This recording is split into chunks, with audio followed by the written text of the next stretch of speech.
Assalamualaikum warahmatullahi wabarakatuh. Balik lagi bersama channel saya, channel Sekedar Tahu. Hampir di seluruh wilayah Indonesia memiliki tradisi beragam dan unik yang merupakan ciri khas dari daerah tersebut.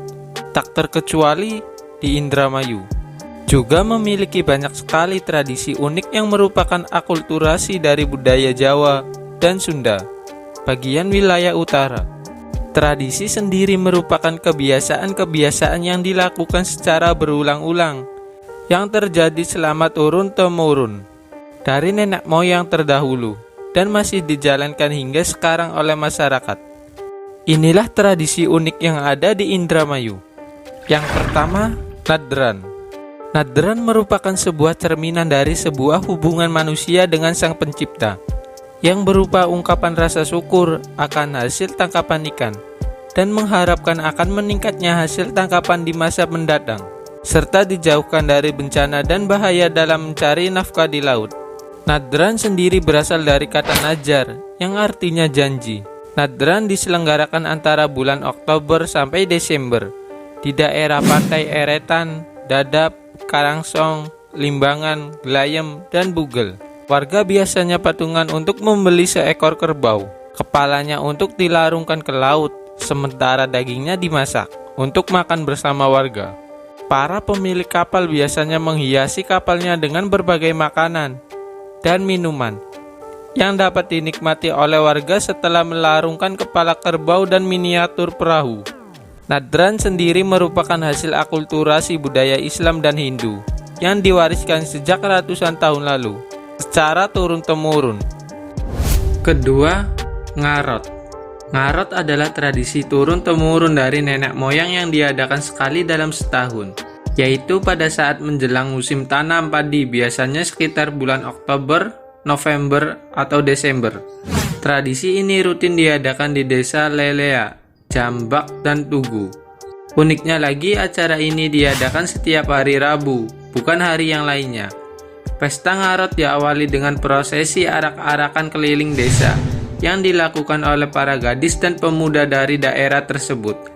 Acara ini dianggap penting oleh masyarakat setempat karena sebagai ajang silaturahmi antar masyarakat. Di dalam arak-arakan, para gadis dan pemuda Ngarot menggunakan simbol-simbol tertentu seperti penggunaan baju adat, mahkota, bunga, keprabon, payung 3 lapis dengan warna kuning emas, dan aneka musik penggiring arak-arakan. Berdasarkan sejarah, Ngarot bertujuan untuk mengumpulkan para remaja untuk bertani dan bergotong royong. Ketiga, Mapagsri. Tradisi Mapagsri ini dilakukan saat hendak memasuki musim panen pertama, rendengan, tiba. Tradisi ini merupakan wujud syukur kepada Sang Pencipta karena tanaman padi milik petani mulus mujur hingga saat panen tiba. Mapagsri sendiri berasal dari Mapag, artinya menjemput, sedangkan Sri dimaksudkan kepada Dewi Sri, yaitu padi. Masyarakat biasanya diminta patungan untuk mengadakan hiburan wayang kulit dengan lakon Dewi Sri.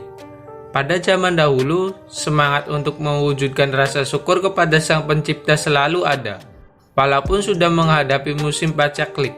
Namun untuk penyambutan musim panen, masyarakat menyambutnya dengan sukacita dan mau berbagi satu sama lain. Keempat, Ngunjung. Ngunjung atau munjung yaitu upacara syukuran yang dilaksanakan di kuburan yang dianggap keramat. Biasanya diadakan pada bulan Suro dan Maulud. Ngunjung atau munjung berasal dari kata kunjung yang artinya mengunjungi makam leluhur, sebagai bentuk penghormatan kepada tokoh-tokoh yang terdahulu dengan segala jasa yang telah diberikannya.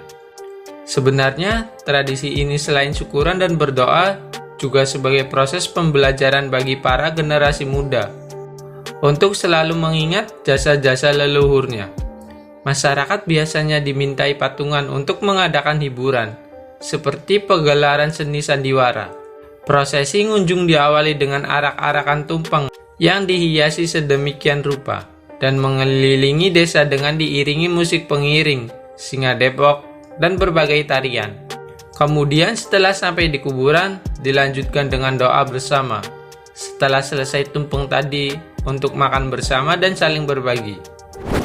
Kelima, sedekah bumi. Sedekah bumi adalah tradisi yang dilaksanakan oleh para petani pada saat akan turun menggarap sawahnya. Biasanya diadakan pada awal musim hujan, yaitu sekitar bulan Oktober sampai Desember.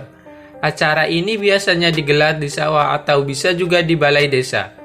Prosesi tradisi ini biasanya dimulai dari berkumpulnya masyarakat di tempat. Dilakukannya acara sembari membawa tumpeng yang kemudian dilanjutkan dengan doa bersama.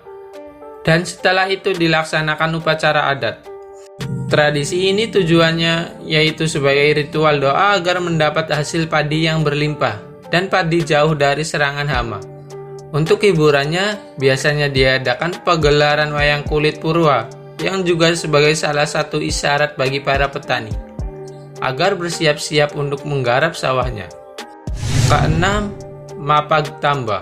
Mapag Tamba merupakan sebuah tradisi yang dilaksanakan pada masa tanam padi dengan tujuan untuk mengusir segala penyakit atau hama yang dapat merusak tanaman padi. Dengan membawa air suci yang telah didoakan ke dalam bambu, para petani menyiramkan air ke perbatasan sawah-sawah ke seluruh desa.